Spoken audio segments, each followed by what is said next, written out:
This meeting is being recorded. Well, hello, this is Jeff Gaudiosi, and you're on misplacedstraws.com, where music comes to life. My guest today is the leader of just one of the most dynamic bands in rock over the past 30 years. Warrior Soul hit the scene back in 1990 with their legendary debut record, Last Decade Dead Century, which saw them raging against the machine long before it made you cool at Coachella to do so. They're back with a new record called Out on Bail, released March 4th. And here to talk about it is the one and only Kory Clarke. Welcome, Kory. How you doing, Jeff?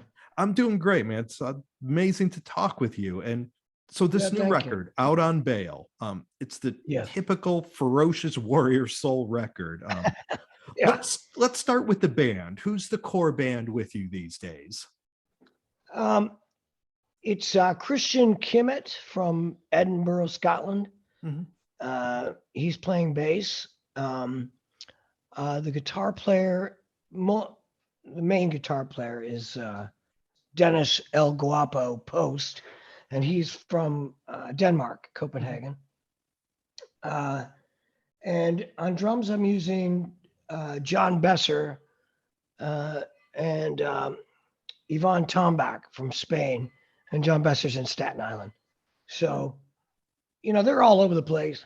My main, but that's the core group. Mm-hmm. I'm using for the actual title track. That riff was written by John Baby H. Hodson from Low Drive, mm-hmm. Really great band from Sheffield, England. Yeah, and it's funny just how the main riff in Out on Bail was written by him. One thing I think that is really great about this record and a lot of what you've done over the years is these aren't just hired guns. You bring guys in to help create and take part and write. And I think that gives it much more of a band feel. Oh, yeah. Mm-hmm. I mean, obviously done on purpose. It's, I've been working with these guys, all these guys, except for Dennis. In Copenhagen, he's the newest guy. We've done 3 records. This is the 3rd record with him. Mm-hmm. But it makes a big difference that you're just not getting guys that are just guns for hire kind of thing. If to be on the road with people and have them play your material a lot, that really makes going on to the next thing kind of a real more of a natural progression. Right. So I've got a pretty good stable of musicians that work with Warrior Soul. Mm-hmm. And when one guy's out on a tour with somebody else, I have another guy that I've been working with for years as well I can call up. So it's a good big family.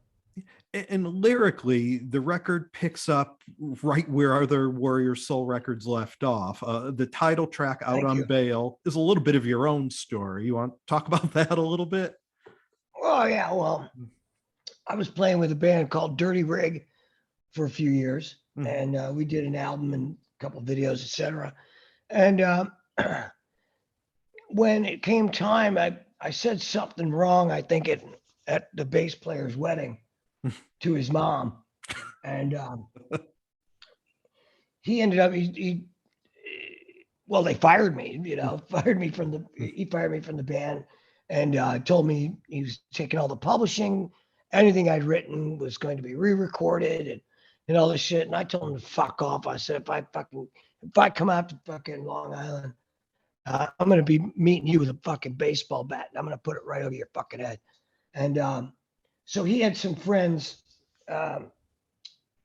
APAC friends, in the that knew detectives and were judges and things like that.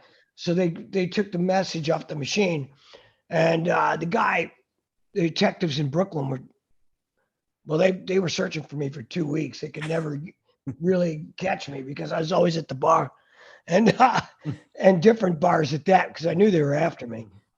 So finally, the guy just said, "Look, man, we know you probably weren't going to really do this." And I'm like, "Yeah, it's just a figure of speech, And he goes, "No, it's not." He's like, it's like, he's like, if I got to find you, I'm going to send you up to Rikers Island Mhm. till you get a court date. Mhm. He goes, but if you come in voluntarily and I don't got to Mhm. chase you around, Mhm. I'll just sell for about a couple hours and you just sign about fingerprint and do all that. And then, you'll just have a court date and you'll get probation. So, so that's what I did. I had my girlfriend come with me. She sat there. It's funny. And you got a great song out of it. Oh, well, I did, lost the gig, but got a song. So there you go. Warrior Soul's always been a band that reflects the times that it's in, and a song like Cancel Culture on the new record is very of Yes. the moment. Do you have anyone in particular in mind when you were writing that, or just the way everything gets canceled these days? Well, I was pretty much taking the piss out of Geffen Records and what they've done to me, Mhm. and just saying, you know, I'm the poster boy for canceled culture because they canceled me after Geffen, you know what I mean? Mhm. And that's why no one knows about me. Mhm. But so I decided I thought that was pretty funny, and you know, Mhm. some of the lines I'm laughing at, La La Land, and I watch your houses burn. It just fucking, it kind of tells my story again. Just about people jacking you for actually just wanting them to promote you Yeah. in a good way and stop paying so much attention to Nirvana and Mhm. Guns N' Roses and there's other people on the label, guys.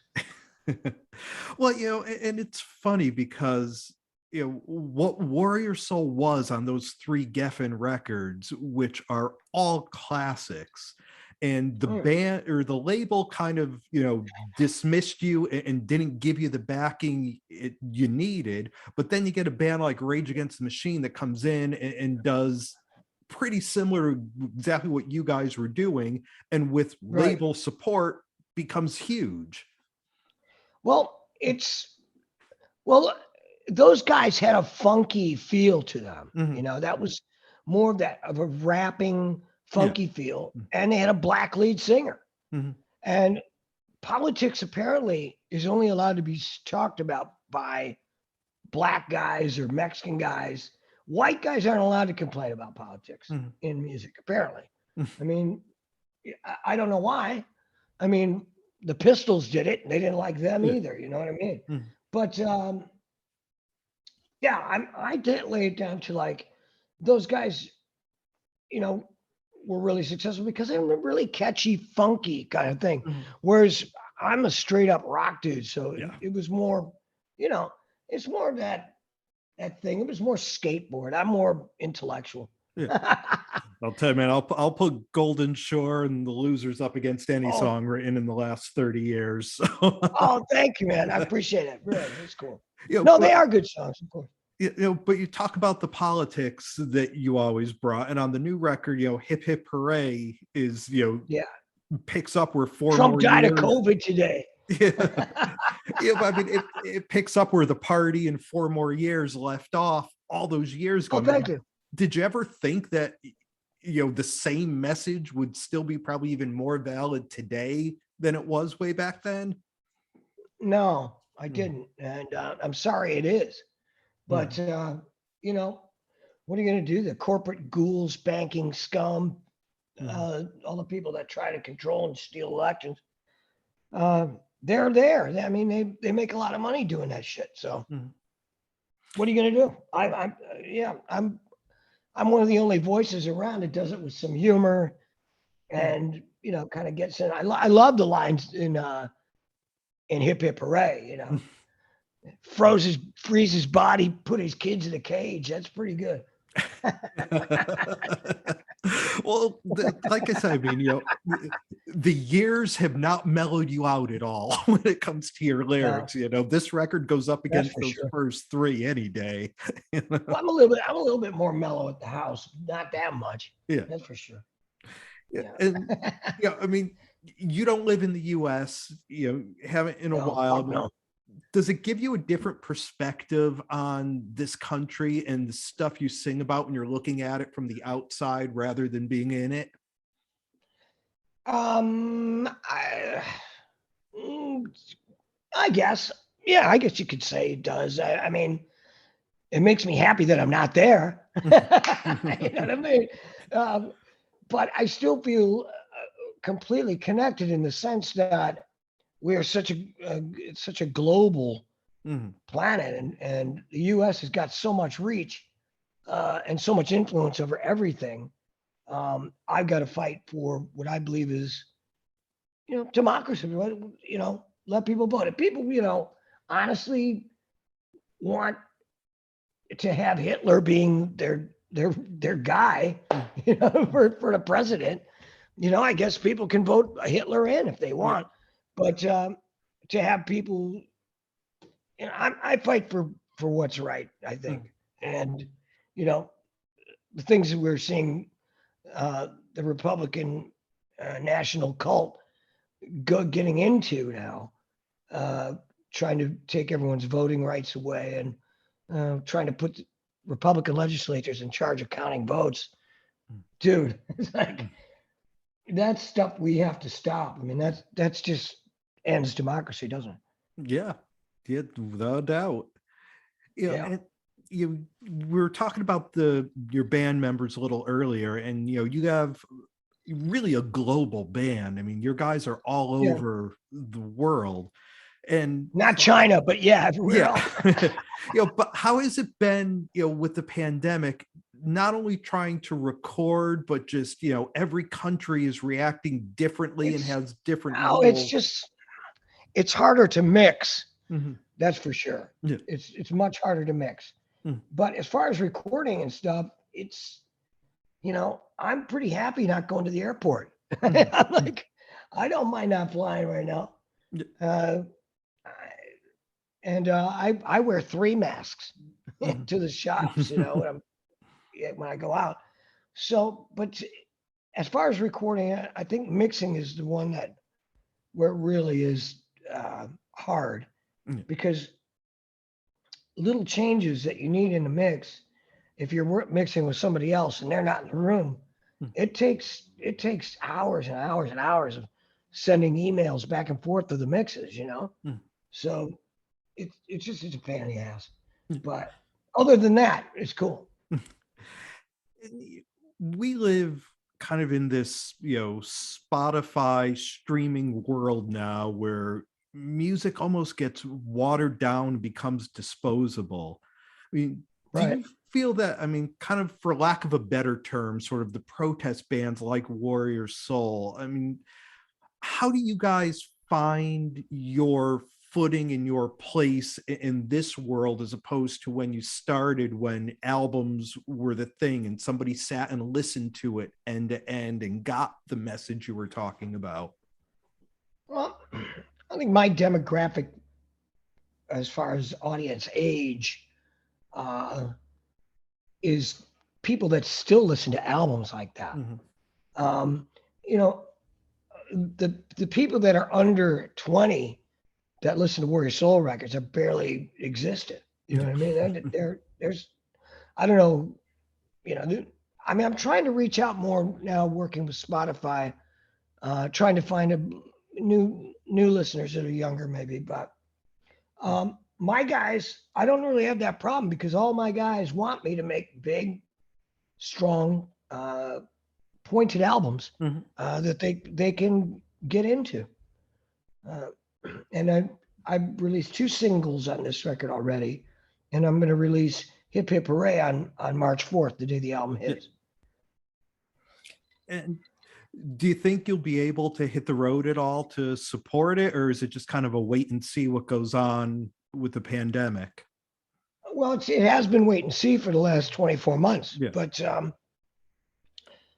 I have a tour booked in the UK for May, Mhm. which I still think it's a little bit early to go. But November, I've got stuff in Benelux, which would be Germany, Netherlands, Mhm. uh, well, all those little countries up Yeah. there that are cold and have great beer. That's coming up in November. So I think that's probably what's going to be the next touring I do. But believe me, I have done plenty of touring, and I don't really give a damn if I go out and do, I don't need my ego stroked any more than it is. Yeah. Yeah. And last year was the 30th anniversary of the first record. And, Right. I mean, naturally with the pandemic, couldn't really do anything. And, and Certainly couldn't would you really, have no. done anything to celebrate that? I mean, does Geffen own it? Like, so can you even put out a special edition of those first few records? Fortunately, no, I own everything. Oh, good. But yeah, I had a very good contract when I signed with them. But yeah, I mean, we were going to do 30th anniversary show. We had T-shirts, 30th anniversary made. Yeah, we were ready to just use that as a nice promotional tool to remind people that we're still around. And but as everything got screwed, so what are we going to do about it? There's nothing you can do about it, really. But Do you have any we'll do the 31st interview. Yeah, there you go. Well, wait a year, you can do the 30th anniversary of the second record. So There you go. Yeah, there you go. Yeah, I've got several records we could do that with, though. Right, they're all coming up now. Yeah. Do you ever keep in touch at all with that original band? Any chance of doing a one-off with those early records and the original guys? I tried to put it back together in 2000. And we did like a best of re-recorded album called Classics. But once the milk is spoiled, it doesn't work. I was ready to go for it, but then the guitar player was like, I don't want to listen to you anymore. I want to just do my own thing. And I'm like, well, that's not going to be Warrior Soul because you're a fucking idiot. So and then Mark obviously was murdered in January 2005. So that was kind of, I did a tour with Pete McClanahan on bass. Still, massive bass player, great guy, looks amazing, fucking awesome. But, no, forget it. I'm not doing it. The musicians I got right now are absolutely top notch. It doesn't matter. Yeah, and they really are. I mean, I can't say enough about this record. The songs are great, which is always the important thing. I mean, like, band can sound good and look good, but if you don't have the songs, you have nothing. And the songs are there and Out on Bail. It's a strong record. Yeah. I was really hoping to get it out in December. To try and get that end of year sort of thrust from journalists to say it was the album of the year, but I just didn't get it done in time. So, probably drinking too much. Well,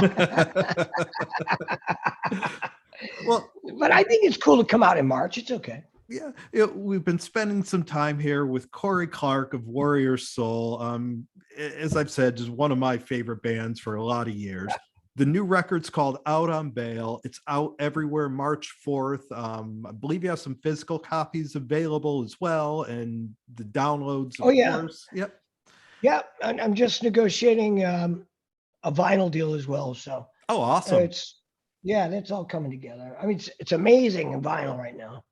But yeah, and the backlog to get vinyl created right now is also my goodness, incredible. It's like 6 months. Yeah, I mean, dude, if you would have bought a lathe, an LP lathe, you'd be making some real money right now. Yeah, who knew?